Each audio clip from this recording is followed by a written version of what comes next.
This channel does not promote any violent, harmful, or illegal activities. All content provided by this channel is meant for an educational purpose only. শনিবারের ঘটনার একের পর এক পুনরাবৃত্তি। মানে প্রথমে ডিম বৃষ্টি দেখলেন, এবার হেলমেট কাহিনী দেখুন। মানে আবারও সেই শিরোনামে হেলমেট। অভিষেকের পর কে হেলমেট পরলেন?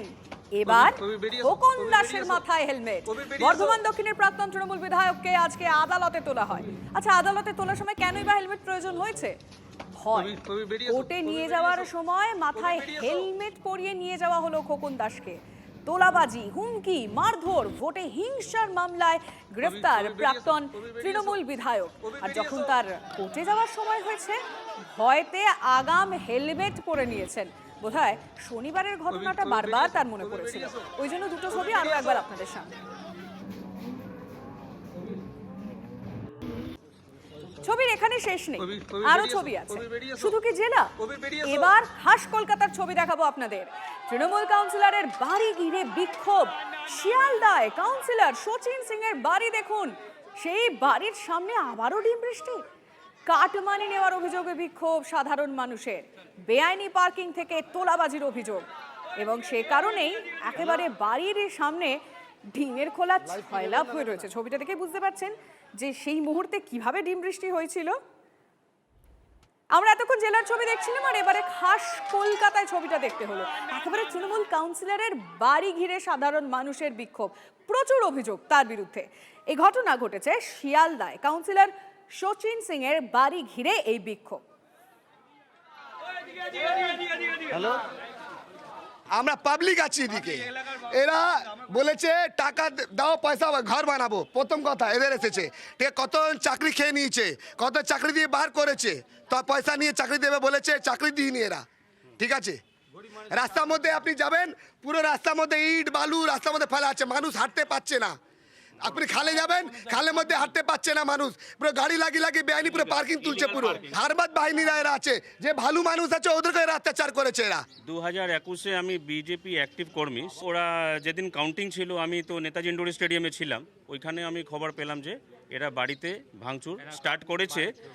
আর ওইখানে এসে এরা পরেশ পালের কথাতে ও আমার বাড়িতে শচীনে গিয়ে ওইখানে করেছিল, और गाली करेছে, भांगचूर करेছে। मैं पढ़ाता हूँ बच्चे लोग को, और मेरा गलती यही था कि मैं बीजेपी करता था, और बीजेपी करता था तो इसलिए मुझे 1 सितंबर 2022 12:04 में मुझे घर से बुलाकर और यहीं पे रोड पे कर मारा था।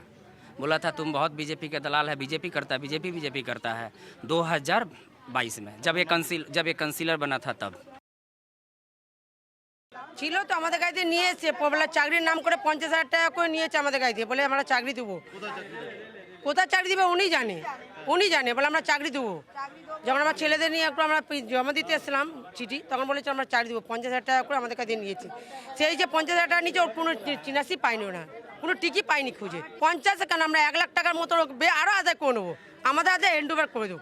উনি বাড়িতে আছে, লুকিয়ে আছে। শহর থেকে জেলা সর্বত্রই এখন একটাই ট্রেন্ড, ডিম বৃষ্টি। মানুষের ক্ষোভ বেরিয়ে আসছে এই ডিম দিয়েই। আমি কথা বলতে চাইবো, এই মুহূর্তে টেলিফোন লাইনে রয়েছেন অ্যাসিস্ট্যান্ট এডিটর তন্ময় প্রামাণিক। তন্ময়, যে ছবিগুলো আমরা এক এক করে আমাদের দর্শকদেরকে দেখালাম, সেটা দেখার পর কি বলা যায় বাংলায় এখন ট্রেন্ড, মানে বাংলার রাজনীতিতে এখন ডিম বৃষ্টিটা ট্রেন্ডে দাঁড়িয়েছে? দেখো, এটা একটা ছোঁয়াচে তো, যে এই মুহূর্তে মানুষের এই যে দীর্ঘদিনের ক্ষোভ, প্রায় প্রত্যেক মানুষকেই অর্থের বিনিময়ে তার ব্যবসা হোক, তার কোনো কাজ, সামান্য বাড়ির কোনো পারমিশন, সব কিছুতে টাকা গুনতে হয়েছে। কাউকে বাড়িতে বাস করার জন্য টাকা গুনতে হয়েছে, কাউকে সরকারি কোনো প্রকল্প পেতে গেলে তার একটা অংশের টাকা নেতাকে দিতে হয়েছে। এই যে বাধ্যতামূলক যে বিষয়টা ছিল, সেটাই বিস্ফোরণ ঘটেছে, এবং সেই বিস্ফোরণে কিছুটা ধোঁয়া দিয়েছে এই ডিম বৃষ্টি। এবং বিশেষ করে দেখো, অভিষেক বন্দ্যোপাধ্যায়কে ডিম ছড়ার পর এটা কিন্তু এই মুহূর্তে কিছুটা হিস্ট্রিয়া, গণহিস্ট্রিয়া বলতে পারো। এখন প্রত্যেকে ডিম হাতে করে ঘুরছেন, নেতা দেখলে ডিম ছুড়বেন।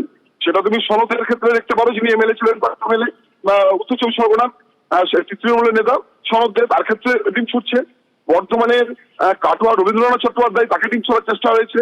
দক্ষিণ 24 পরগনা, সেখানে ডিম ছোড়ার চেষ্টা হচ্ছে। সর্বত্র তুমি দেখো, নেতাদেরকে দেখলি চোর ধ্বনি, প্রাক্তন তৃণমূল নেতা যারা, তাদেরকে দেখলি চোর ধ্বনি। উল্টো দিকে জুতো দেখানো বা তাকে আঘাত করার চেষ্টা কিংবা তাকে ডিম ছোড়া, একদম সব একদম জায়গাতে পুলিশ আবার অসংখ্য ধন্যবাদ তোমায়। আমরা বলেছি ডিমের দাম বেড়ে যাচ্ছে, ক্রাইসিস হচ্ছে, ডিম ছুঁড়ে ডিম নষ্ট করবেন না, খান, গায়ে জোর হবে। ফালতু লোককে ডিম খাওয়াচ্ছেন কেন?